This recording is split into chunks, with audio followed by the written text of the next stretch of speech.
There is nothing to talk about, Sarah. He said, if you're not happy, you know where the door is. Sarah was stunned. The man who once promised to love and cherish her was now treating her like she didn't matter. Tears welled up in her eyes as she realized the depth of his betrayal.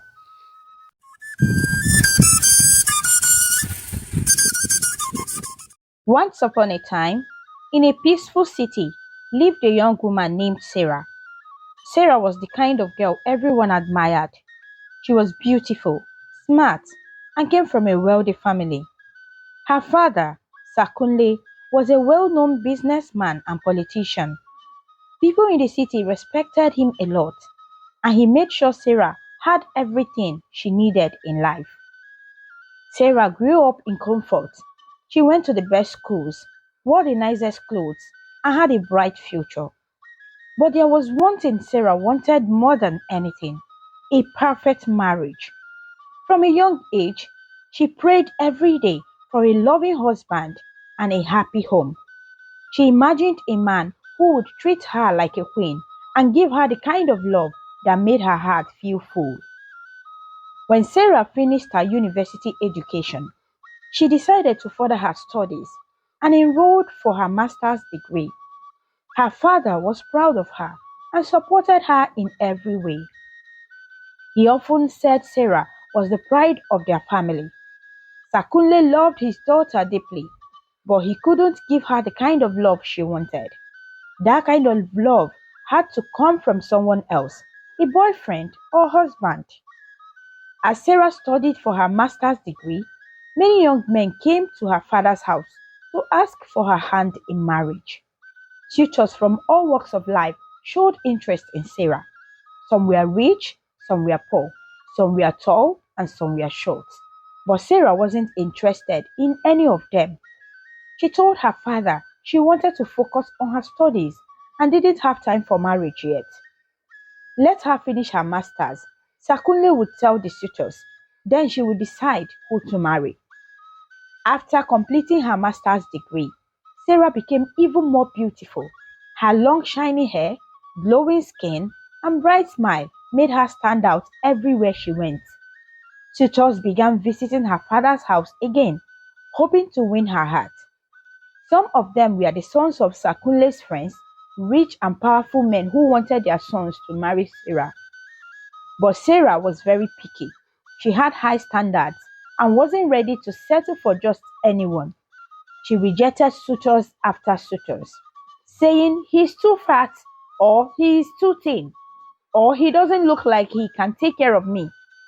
Sarah wanted someone who was perfect, a man who was not only kind and loving, but also rich enough to give her the life she dreamed of. I am too beautiful to suffer, Sarah often said to herself. She believed she deserved the best and didn't want to marry someone who couldn't give her the luxury she was used to. Her father began to worry. Sarah, you keep rejecting everyone, he said one day. How will you find a husband if you don't give anyone a chance? Don't worry, Papa, Sarah replied comfortably. The right man will come. I'm sure of it, she said confidently. Despite Sarah's rejections, suitors didn't stop coming. Her beauty and charm made her the talk of the town. People said it was a privilege for any man to marry Sarah, and many young men dreamed of being that lucky man. Sarah's friends envied her. They admired her confidence and how she always seemed to get what she wanted. Even when they were in school, Sarah was the girl all the boys liked. She had always been the center of attention, and she knew it. Sarah, you're so lucky, her best friend once said. I wish I had half of your beauty. But Sarah didn't feel lucky. Deep inside, she felt lonely. Her mother had passed away when she was just a baby, and even though her father tried his best to make her happy, there was a part of her that felt empty. Sakunle often told her she looked exactly like her mother, and the old family photos on the wall showed the resemblance. As Sarah grew older, she began to wonder if her dream of a perfect marriage would ever come true.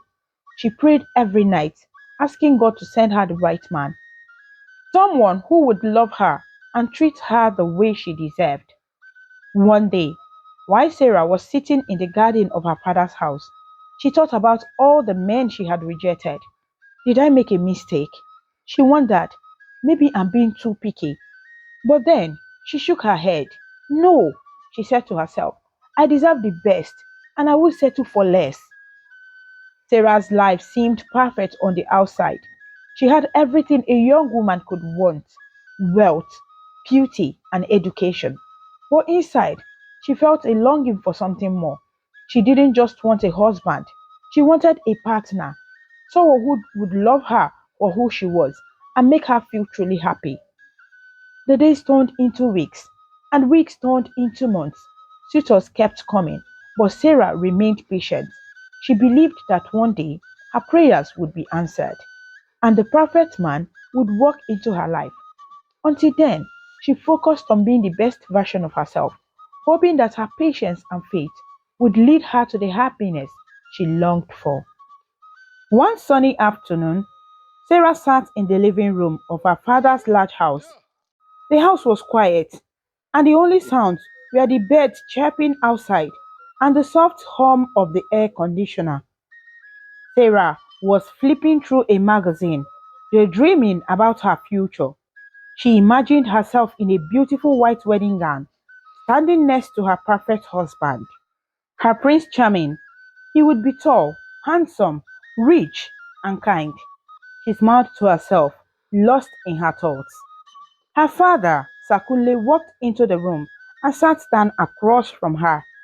His face looked serious, and Sarah immediately knew he had something important to say. Sarah, he began, clearing his throat. We need to talk. Sarah set the magazine aside and looked at her father. What is it, Daddy? She asked. It's time for you to stop chasing away your suitors and choose one already, Sakunle said firmly.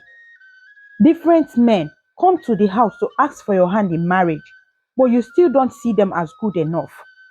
You have to stop this habit of selecting them like stones from rice. You are not a little girl anymore. Sarah sighed and rolled her eyes playfully. Daddy, calm down. I know what I'm doing, she said with a smile. These men, I know what they want. What they want is marriage. Marriage, Sarah, Sakule replied, his voice a little louder this time. I will get married when I find the man who ticks all my boxes. Sarah said confidently, my perfect Prince Charming. She blushed as she said the words, imagining a handsome man sweeping her off her feet. No man is perfect, her father said, shaking his head. Mine will be, Sarah said with a dreamy look in her eyes. Sakunle sighed deeply. He loved his daughter dearly, but her stubbornness worried him. She was beautiful, smart, and kind, but her high standards were making it hard for her to settle down. He don't want her to wait too long and miss the chance to marry a good man. Days turned into weeks, and Sarah continued her usual routine. She spent her time reading, attending events, and helping her father with some of his work. Tutors still came to the house, but Sarah always found a reason to say no. He's too short, she would say about one. He's not ambitious enough, she would say about another. Her father watched silently, hoping she would one day find someone she liked. Then one bright afternoon, something unusual happened. A young man walked into Sakunle's compound.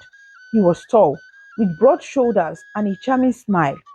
His outfit was neat and well fitted, and he carried himself with confidence. As he approached the front door, he knocked politely and waited. When the housekeeper opened the door, the young man stepped inside. His collagen was strong but pleasant, and the fragrance quickly filled the room. Sarah, who had been sitting on the couch reading a book, looked up. The moment her eyes met his, she felt her heart skip a beat. The young man introduced himself as Femi. He was there to see Sakule, but his eyes lingered on Sarah for a moment longer than necessary. Sarah noticed and couldn't help but smile. There was something about him that caught her attention right away. As Femi waited for Sakule to come downstairs, He and Sarah exchanged glances.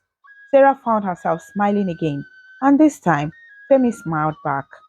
His smile was warm and inviting, but there was something else hidden behind it, something Sarah couldn't see. Femi had a way of making people feel comfortable, and Sarah was no exception. She couldn't explain why, but she felt drawn to him. Her father finally came down the stairs and greeted Femi. The two men shook hands, and Femi introduced himself properly. Sarah watched the interaction from her seat, her heart fluttering. She didn't know much about Femi yet, but she felt a spark she hadn't felt with any of the other suitors who had come to the house. She thought to herself, maybe this is the one. Maybe he's the man I've been waiting for. What Sarah didn't know was that Femi's charming smile and confident demeanor were hiding something darker. His intentions weren't as pure as they seemed, and his presence in their home would soon change Sarah's life in ways she couldn't imagine. As Femi and Sakule talked, Sarah continued to watch him. She couldn't help but feel excited about the possibility of getting to know him better. But deep down, she had no idea that Femi's arrival marked the beginning of a new chapter in her life, a chapter filled with twists, turns, and challenges she never saw coming. For now, Sarah was hopeful. She believed Femi might be her Prince Charming, the man she had prayed for all these years. She had no way of knowing that his smile, the same smile that made her heart race, was a smile of doom. Sarah's world felt like a beautiful dream, one she never wanted to wake up from. Femi was everything she had ever wished in a man. His presence in her life seemed to complete her, filling every moment with joy and excitement. From the first day he stepped into her father's house, he had carried himself with such elegance and charm that Sarah was captivated instantly. His smile was warm, his voice gentle yet confident, and his appearance impeccable. Femi looked like someone who had stepped straight out of her imagination. Over the months, their relationship blossomed. Sarah and Femi spent almost every day together, exploring new places, sharing meals, and laughing at little jokes only they understood. To Sarah, Femi was perfect. He treated her like a queen, showering her with gifts and sweet words. Every time she looked at him, she felt her heart flutter. Sakule watched from the sidelines, pleased with his daughter's happiness. For years, he had worried that Sarah's high standards might keep her from finding someone to marry. But now, those worries were gone. Sarah had found Femi, and Femi seemed like a responsible, caring, and wealthy man. The wedding planning began just a few months after they started dating. Femi insisted on handling most of the expenses, claiming he wanted to give Sarah the best wedding she could ever dream of. Sarah and her father were impressed by his generosity and dedication. Sakule offered to support the wedding financially, but Femi politely declined, saying he wanted to prove his love for Sarah through his actions. The wedding day was magical. The ceremony was held in a grand hall, decorated with beautiful flowers and golden lights. Sarah looked stunning in her wedding gown, and Femi stood by her side, looking every bit like the Prince Charming she had always imagined. Family and friends gathered to celebrate the union, and everyone agreed that the couple looked perfect together. After the wedding, Femi surprised Sarah with a luxurious honeymoon. He took her to a beautiful island where they stayed in an expensive resort. The days were filled with fun and laughter as they explored the beaches, ate exotic meals, and took long walks under the stars. Sarah felt like the luckiest woman in the world. Femi continued to shower Sarah with love and attention during the honeymoon. He often whispered sweet words in her ear, promising to give her the best life possible. Sarah believed every word. She was so in love that she couldn't see any flaws in Femi. To her, he was perfect in every way. When they returned home from the honeymoon, Sarah felt like she was living in a fairy tale. Femi moved into their home, and their life together seemed to start on the right foot. Femi always made sure Sarah was happy, and she adored him for it. He often talked about their future, making big plans that sounded exciting and wonderful. However, one day, Femi started talking to Sarah about her father's wealth. He brought it up casually, mentioning how Sakunle had done well for himself and how proud Sarah must be of her father's achievements. Sarah agreed, not thinking much of the conversation. Over time, Femi began to suggest that Sarah should talk to her father about his will. He mentioned that it would be a wise decision for Sakunle to include both of them in his plans. At first, Sarah didn't pay much attention, but Femi brought it up again and again, always in a calm and persuasive manner. Your father trusts you, Femi would say. He knows you will make the right decisions. Don't you think it's important to secure our future together? Sarah, deeply in love with Femi, started to believe his words. She didn't see any harm in the suggestion. After all, Femi was her husband now, and she trusted him completely.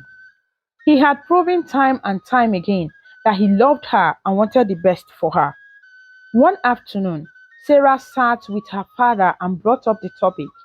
Daddy, she said, I think it's time we talked about your will. Sakule was taken aback. Why do you bring this up now, Sarah? He asked. Sarah hesitated before replying. I just think it's important. Femi and I are married now, and he's very responsible. I believe he can manage everything well. Sakule frowned. He loved his daughter, but this suggestion didn't sit well with him. He trusted Sarah, but he barely knew Femi.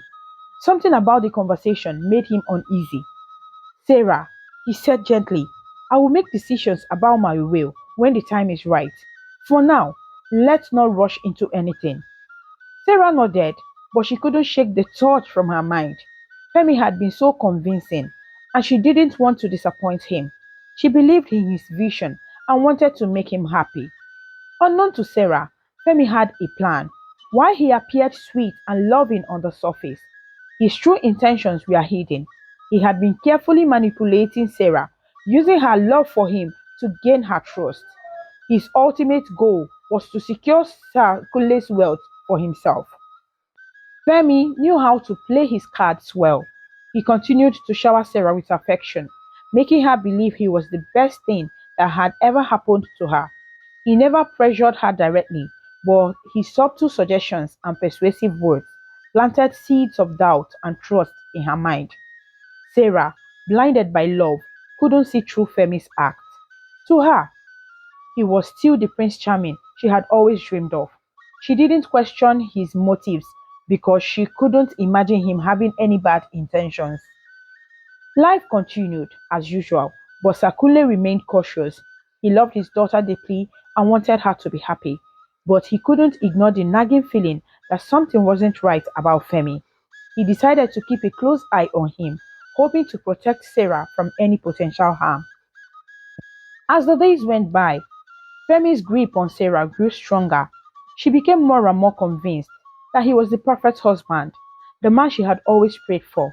But little did she know, the man she trusted with her heart was hiding a secret that would soon change everything.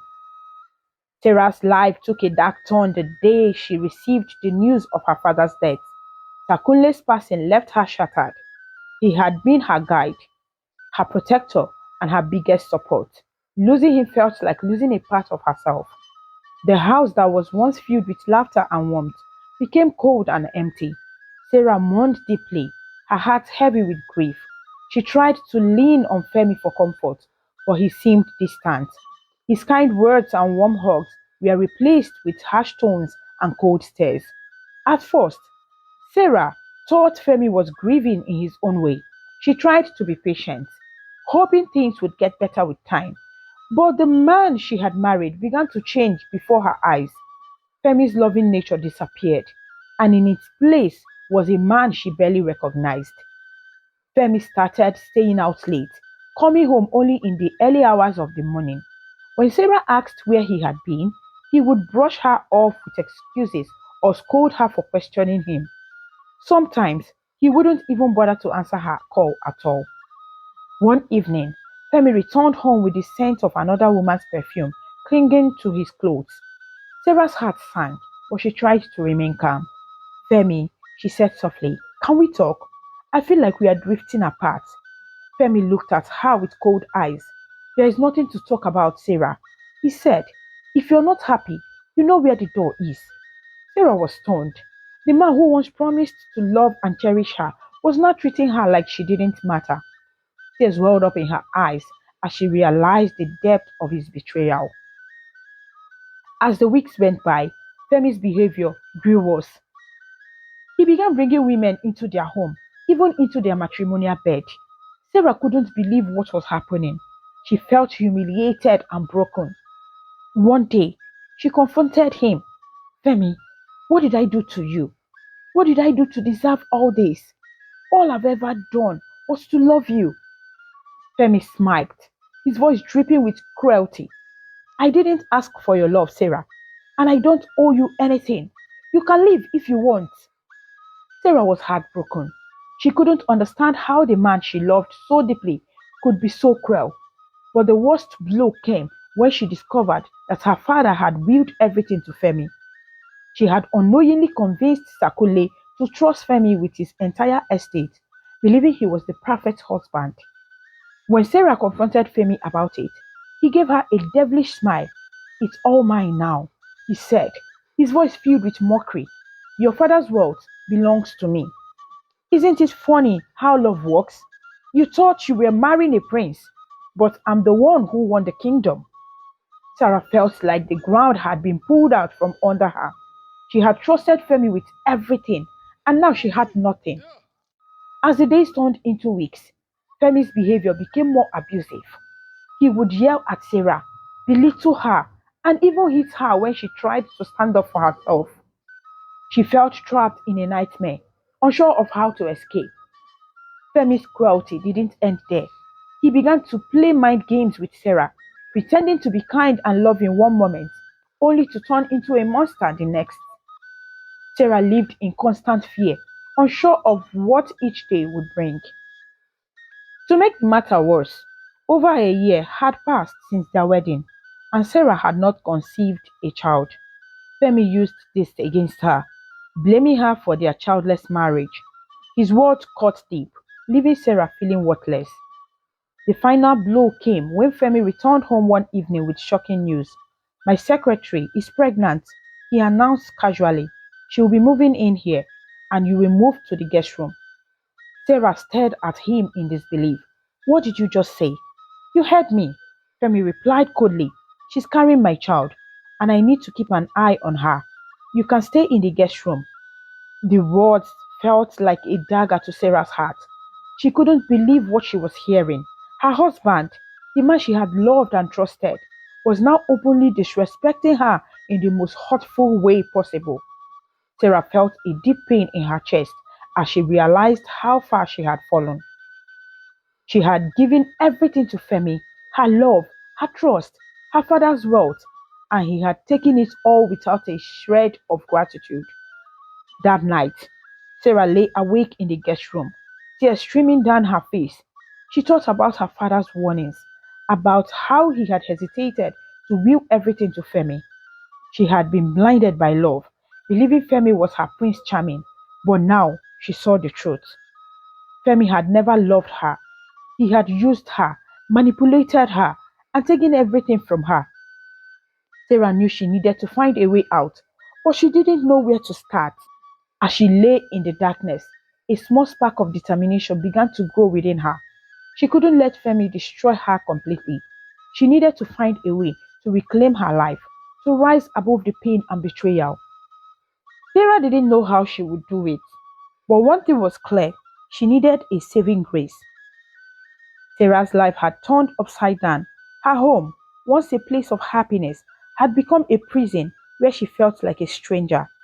The man she loved, Femi, had brought another woman into their house, the house her father had gifted them. Every day, Sarah was reminded of how far she had fallen. She was no longer treated as a wife, but as a slave. The pain of it all was too much to bear, and Sarah often felt like she was losing herself. She tried to find comfort in small things, like going to the market or taking walks to clear her mind. But everywhere she went, she felt empty. She had no one to talk to, no one to confide in. Her father was gone, and she couldn't bring herself to tell anyone about her troubles. One afternoon, Sarah decided to visit the mall to buy a few items. She needed to escape the suffocating atmosphere of her home, even if it was just for a short while. After picking up the things she needed, she walked outside to wait for a cab. As she stood there, a strange man approached her. His clothes were dirty and his hair was unkempt. Sarah immediately recognized him as a madman. She tried to ignore him, but he stood in front of her, blocking her path. "You are the cause of your problems," the madman said, his voice firm but calm. Sarah frowned. She didn't want to engage with him, but something about his words caught her attention. She glanced at him, trying to figure out if he was talking to her or someone else. "You brought this upon yourself," the madman continued, smiling in a way that made Sarah uneasy.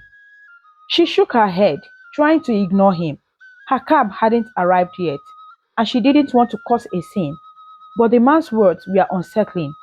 "No one can save you," he said. "Only you have the power to save yourself." Sarah felt a chill run down her spine. She turned to face him fully. "What are you talking about? Who are you?" she asked, her voice trembling with fear.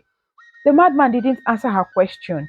Instead, he said something that made her heart stop. "Remember Charles?" The name hit Sarah like a bolt of lightning. She hadn't thought about Charles in years, but the memory of him came rushing back. Of all the men who had come to ask for her hand in marriage, Charles was the one she could never forget. Sarah's mind raced as she remembered the day Charles had come to her house. He had come with good intentions, hoping to marry her, but Sarah had treated him with such cruelty that even her father had been shocked. The memory played in her mind like a scene from a movie. Charles had arrived at their home, looking nervous but determined.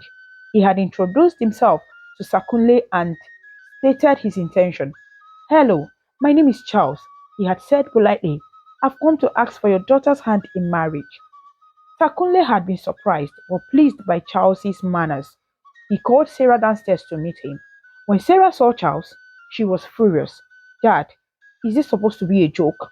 Is this an insult?" she said, glaring at Charles. "Sarah, be polite," Sakunle had said, trying to calm her down. "At least get to know him."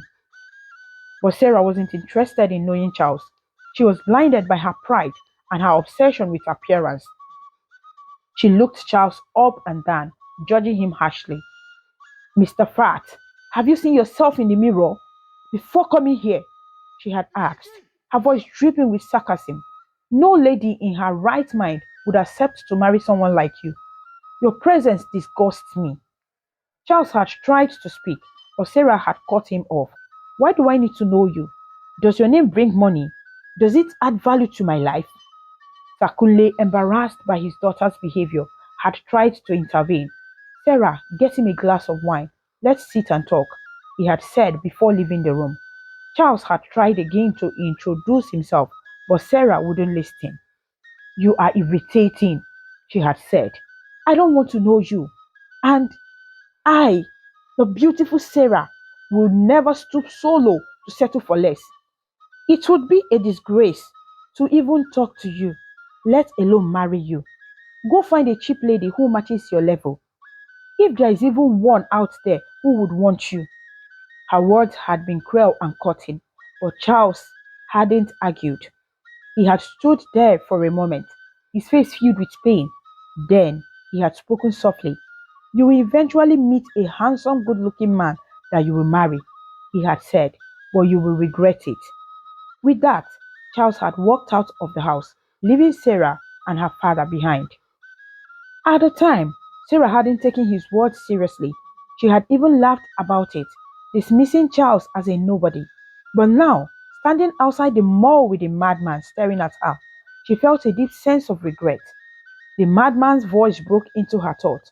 "You treated him badly," he said. "You thought you were better than him, but now look where you are." Sarah wanted to argue, to defend herself, but she couldn't. The truth was staring her in the face. She had been unkind, and now she was paying the price. As the madman walked away, Sarah felt a heaviness in her chest. She stood there, lost in thought, as the memories of her past came flooding back. She remembered how her father had scolded her after Charles left. "You didn't have to insult him like that, Sarah," Sakunle had said. "If you weren't interested, you could have said so politely." But Sarah had brushed it off as her father said so. She had believed she was too good for Charles, and now she was living with the consequences of her actions. Standing there, Sarah realized that she needed to change. She couldn't undo the past, but she could take control of her future. Sarah stood frozen as the madman walked away, his strange words echoing in her mind. She couldn't shake off the feeling that he knew more than he let on.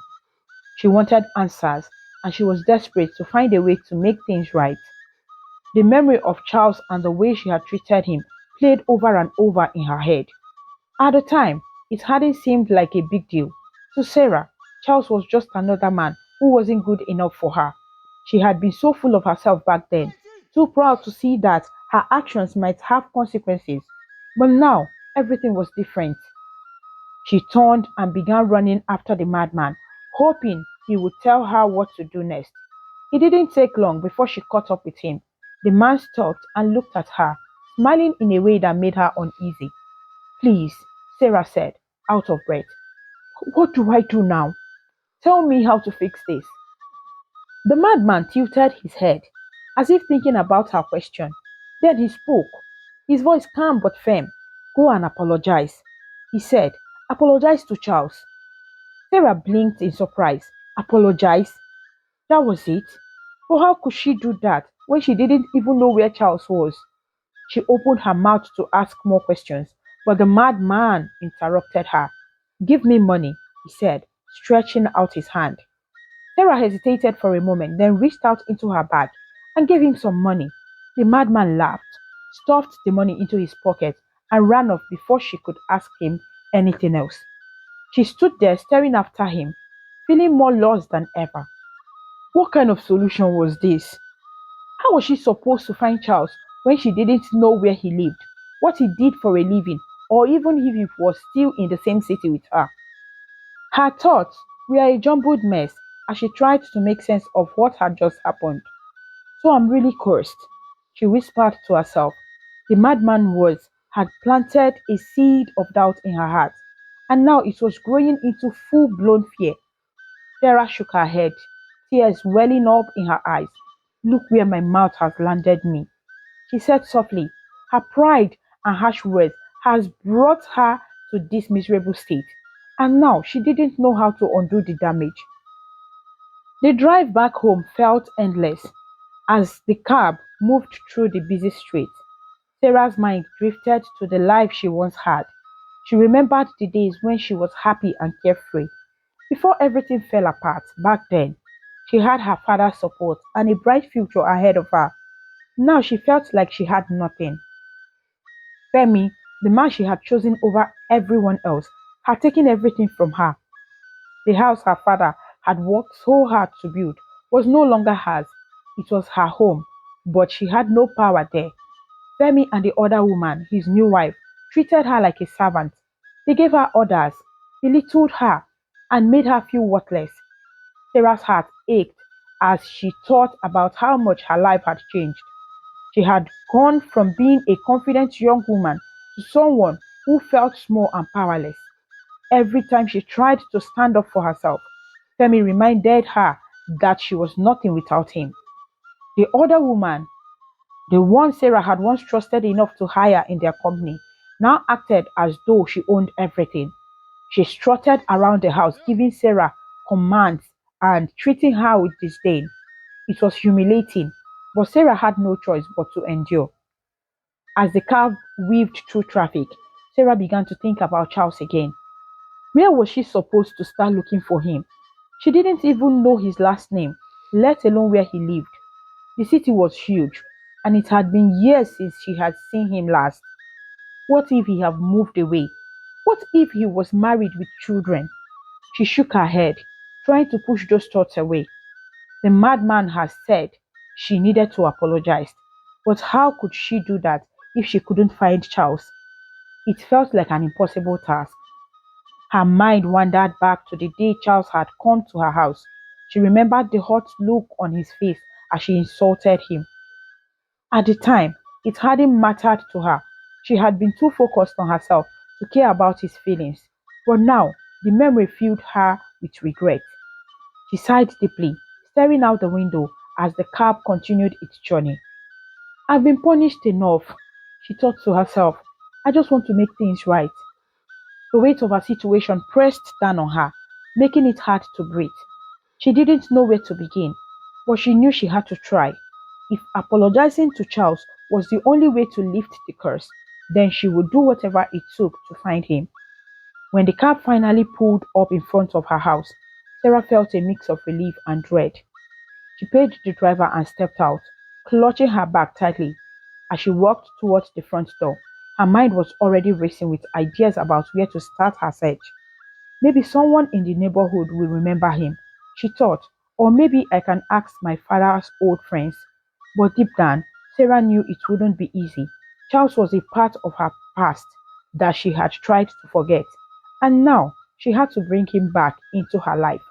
It was a daunting task, but she was determined to see it through. As she stepped into the house, Sarah braced herself for the challenges ahead. She didn't know where the journey would take her, but she was ready to do whatever it took to find Charles and make things right. Sarah stepped into the house, her heart heavy with the memory of the incident at the mall. The face of the man who had cursed her years ago lingered in her thoughts. Where could she even begin to look for Charles, the man whose words had become a haunting shadow over her life? She dropped her bag on the floor and slowly sank into her sofa. The silence in the room gave her space to think, but it didn't bring any answers.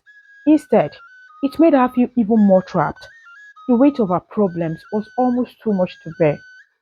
As Sarah sat there, lost in her thoughts, a sharp voice cut through the silence. Don't you have something better to do with your life, you witch? It was Agnes, her husband's mistress. Sarah didn't even look up. She was used to Agnes's insult, but today they stung more than usual. Agnes, who was heavily pregnant, walked closer to Sarah. Am I talking to a ghost? Why are you just sitting here doing nothing? Your presence in this house scares my baby. Please go find something useful to do with your life. You barren witch. Sarah's head snapped up. The words barren witch rang in her ears like a cruel bell. Anger bubbled inside her, pushing away the sadness she had felt just moments before. She stood up, her body trembling with rage. How dare you come into my house and call me names? She said, her voice shaking but firm. I have tolerated your nonsense in this house for too long, but using my inability to have children to mock me, that I will never accept. Agnes smiled and crossed her arms. What will you do if I call you a barren witch? Or what will you do? Sarah took a step closer, her hands clenched into fists. You're asking me what I would do? She said, her voice rising. Before Agnes could say another word, Sarah slapped her. The sound echoed through the room, and for a moment, everything was still. Then, like a storm breaking loose, the two women launched at each other. They fought fiercely, pulling at each other's clothes and hair. The sofa was pushed aside, and a vase fell from a table, shattering on the floor. The room quickly turned into a mess as they continued their struggle. For over 10 minutes, neither of them backed down. They screamed and shouted, their anger fueling their strength. The house was in chaos, and it seemed like the fight would never end. Suddenly, the front door opened, and Femi stepped inside. He stopped in his tracks, his eyes widening at the scene before him. What is happening here? He shouted, his voice filled with anger and disbelief. Agnes immediately let go of Sarah and ran to Femi, clutching her stomach. Is it not this woman? This woman you call your wife? She cried. She wants to kill my baby. She's not happy because I'm carrying your child. Femi turned to Sarah, his face dark with anger. What did you do? He asked. She called me a witch, Sarah said, her voice cracking with emotion. And so? Femi barked. Why would you lift your hand against her?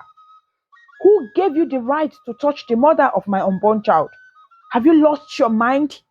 She called me a barren witch, Sarah shouted, tears streaming down her face. Femi's expression hardened. Without warning, he raised his hand and slapped Sarah across the face. The force of the slap made her stumble, and her left cheek immediately turned red. Sarah gasped, holding her cheek as tears flowed freely. Femi, what has come over you? She asked, her voice trembling with pain. Femi pointed a finger at her, his eyes cold. If you dare touch Agnes again, you will regret the day you ever met me, he said. Sarah looked at him, her heart breaking into a million pieces. I already regret the day I met you, Femi, she said through her tears. I regret ever choosing you to be my husband. I regret everything. Femi didn't respond. Instead, he turned to Agnes and gently touched her stomach. How is the baby? He asked, his voice soft and filled with concern. Agnes sniffed dramatically, wiping fake tears from her face. I think the baby is fine, she said, leaning into him for support. Femi nodded and then turned back to Sarah. Make sure you clean up the mess you've caused before you do anything else, he said coldly. With that, he led Agnes to the bedroom, leaving Sarah standing alone in the ruined living room. Sarah stood there for a long time, her mind racing. The pain of Femi's betrayal and the humiliation she had just experienced were almost too much to bear. Her heart ached, and her body felt heavy with despair. As she looked around the messy room, tears blurred her vision. She felt like a stranger in her own house, a prisoner in a life she didn't want anymore. She wiped her tears and took a deep breath.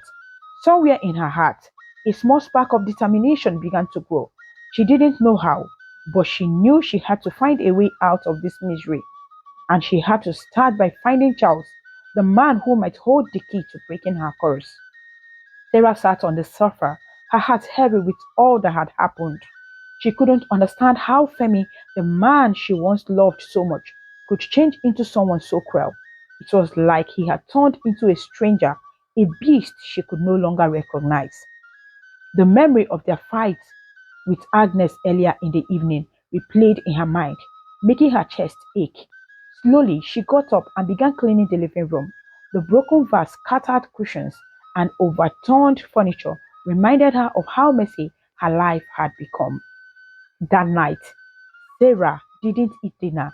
She had no appetite and felt too drained to even think about food. She went straight to the guest room where she now stayed and lay down on the bed. As her head hit the pillow, she realized she had completely forgotten about the strange incident at the mall earlier that day. As Sarah drifted off to sleep, a dream came to her. In the dream, a strange voice echoed around her, repeating the same words over and over again. Only you can save yourself from this curse. You must find Charles and ask for his forgiveness. If you do not beg Charles for forgiveness, you will suffer until the day you die. Till your death, till your death, till your death. The voice grew louder and louder, repeating the words, till your death, at least 20 times. The sound seemed to fill every corner of the mind, till Sarah jolted awake, her body drenched in sweat. She sat up in bed, breathing heavily. Her heart raced, and her hand shook as she wiped the sweat from her face. The air conditioner was on, but it hadn't stopped her from sweating during the terrifying dream. Sarah couldn't go back to sleep after that. She stayed awake, sitting on the edge of the bed and thinking about what the voice in the dream had said. Could it really be true? Was her suffering truly because of the curse from Charles? And if it was, how could she ever find him to ask for forgiveness? Then, as she thought harder, a memory came to her. She remembered the day Charles had come to ask for her hand in marriage. That was the day she had insulted him and laughed at him, not knowing how her life would change forever because of it. She suddenly remembered that Charles had left a card on the table before walking out of her house. Her late father, Sakule, had picked up the card and kept it in his bedroom. Hope flickered in Sarah's mind. Maybe that card could help her find Charles. She decided to go to her late father's house and search for it. The next morning, Sarah woke up very early. She took a quick bath, dressed up, and prepared to leave. As she walked past the living room, she overheard Agnes talking to Femi. She has to leave this house, Agnes said. I can't stand her anymore. Even this baby doesn't like her. She should pack out. Sarah stopped for a moment, feeling her heart tighten, but she didn't say a word. She knew she had more important things to worry about. Hopefully, once she found Charles and solved the problem, Femi might come back to his senses. She left the house and took a cab to her late father's home. The house had been left untouched since his passing, and stepping into the house brought back a wave of emotions. Memories of her father filled her mind as she made her way to his bedroom. Sarah began searching through drawers, shelves, and boxes, looking for the card Charles had left behind. Minutes turned into hours as she searched every corner of the room. Just when she was about to give up, she spotted a small box at the back of a cupboard. She opened it, and there it was, a slightly old but well kept card with Chelsea's name, contact details, and address. Sarah felt a small sense of relief wash over her. This was the first step toward finding him and ending her misery. She quickly left the house and decided to try the phone numbers on the card. She dialed the first number, but it didn't connect. She tried the second number and then the third, but none of them went through. Her hope started to fade as she realized the numbers might no longer be in use. But Sarah refused to give up. She decided to visit the address on the card. She hailed an Uber and gave the driver the location. During the ride, her mind raced with thoughts. Would Charles be there? Would he even listen to her if she found him? What if he didn't want to forgive her? When the car finally stopped, Sarah stepped out and looked around. The address led to a modest house in a quiet neighborhood. She walked up to the door and knocked. A man opened the door. He was chubby, just like Charles's, but he wasn't Charles. Good afternoon, Sarah said, trying to hide her disappointment. I'm looking for someone named Charles. He used to live here. The man looked confused. Charles? I don't know anyone by that name, he said. Sarah's heart sank. She thanked the man and walked away, feeling defeated. She didn't know what to do or where to look next. She stood outside the house, her mind racing with frustration and worry. Was she too late? Had Charles moved on to a different city or even a different country? How would she ever find him? As the sun began to set, Sarah felt more lost than ever.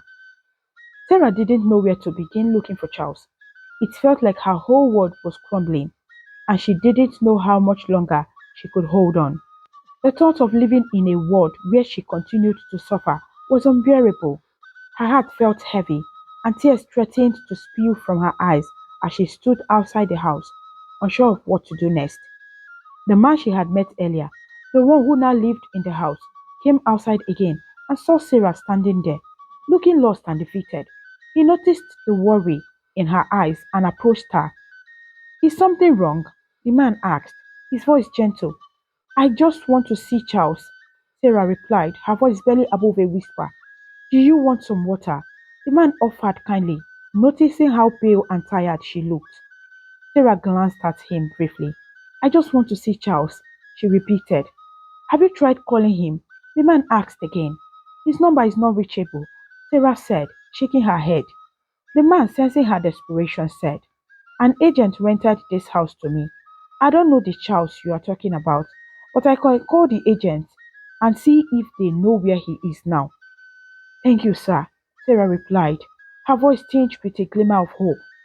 Just call me Phil, the man said with a small smile. Thank you, Sir Phil, Sarah repeated, her gratitude showing despite her exhaustion. Phil pulled out his phone and dialed the agent's number. He tried twice, but the agent didn't pick up. He isn't answering, Phil said, sounding apologetic. Thank you. You've tried your best already, Sarah said, her shoulders slumping a little. I wish I could do more, Phil said. Just as his phone began to ring, it was the agent calling him back. Phil quickly answered. Hello, agent. Good morning. He greeted politely, and the agent greeted him in return.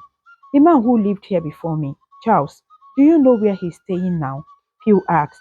I'm sorry, sir, but I can't disclose my client's addresses. The agent replied firmly. It's urgent, Phil insisted. The person looking for him is a friend. She's been trying to reach him, but his number isn't working. I'm still sorry, sir, the agent said again. That sounds like your problem. I can't disclose the address. Phil sighed but didn't give up. He continued to talk and tried negotiating with the agent, explaining the urgency of the situation. Eventually, he decided to offer the agent a small tip in exchange for the information. Once the agent received the tip, he finally gave Charles's new address to Phil. Phil shared the address with Sarah, who thanked him profusely before leaving. She was filled with a mix of relief and nervousness as she made her way to Charles's new address. When she arrived, she stood in front of the house for a moment, gathering her courage.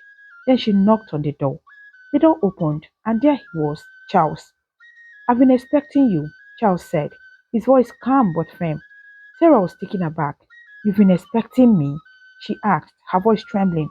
Yes, Charles replied. After I moved out of my previous house, I made sure to use the same agent to find this new place. I knew you would come looking for me eventually. Tears welled up in Sarah's eyes as she fell to her knees at Chelsea's feet. I'm so sorry, she said, her voice breaking. I'm sorry for all the hurtful things I said to you when you came to ask for my hand in marriage. Please forgive me. I've suffered so much in my marriage. Please, Charles, forgive me.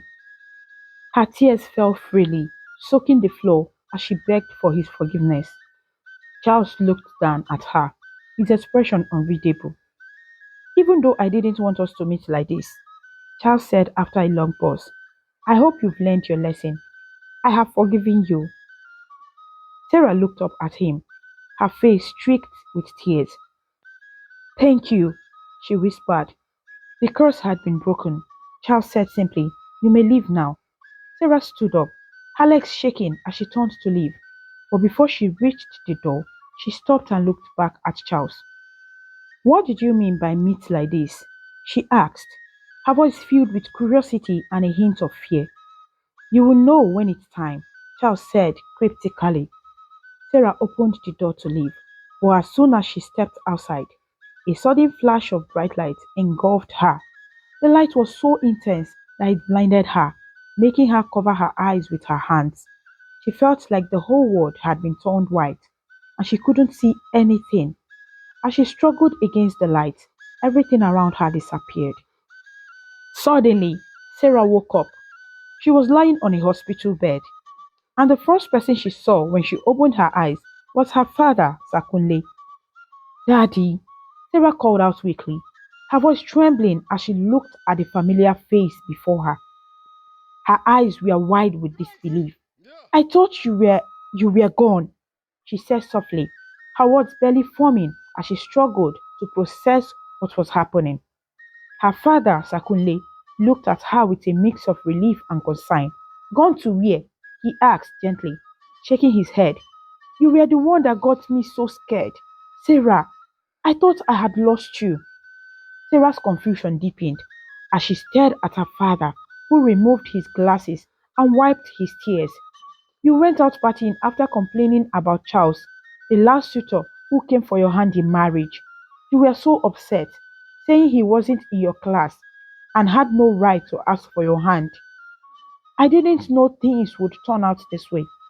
He sighed deeply, his voice cracking. I thought I lost you forever. Before Sarah could respond, the door to the hospital ward opened, and the doctor walked in. He approached Sarah's bed with a warm smile, his white coat swaying as he moved closer. Miss Sarah, the doctor said kindly, how are you feeling now? Sarah managed a faint smile and replied, I'm feeling well. The doctor nodded and performed some quick checks, ensuring everything was fine. After a few minutes, he turned to Sakunle. She's stable, but we would like to keep her here for another week to monitor her progress, the doctor explained before leaving the room. Sarah's mind was racing. She turned to her father, her expression filled with uncertainty. Dad, she said softly, what really happened? Sakunle took a deep breath, pulling a chair closer to her bed. You were in an accident, Sarah, he began, his voice heavy with emotion. It happened when you were coming back from the club. Thank God they found you early. You've been in a coma for 6 months. Sarah's eyes widened in shock. 6 months? She repeated, her voice barely audible. Her father nodded solemnly. Yes, 6 months. I stayed by your side every day, praying for you to wake up. A sudden thought crossed Sarah's mind, and she asked hesitantly, what about my husband? Sakunle looked at her, puzzled. What husband? He asked. Femi, Sarah said quickly. My husband, where is he? Sakunle's confusion deepened, and he leaned closer to her. Sarah, he said gently, you've been in a coma for 6 months. You don't have a husband. It's just me, your father. The words hit Sarah like a wave. Her mind reeled as she tried to make sense of everything.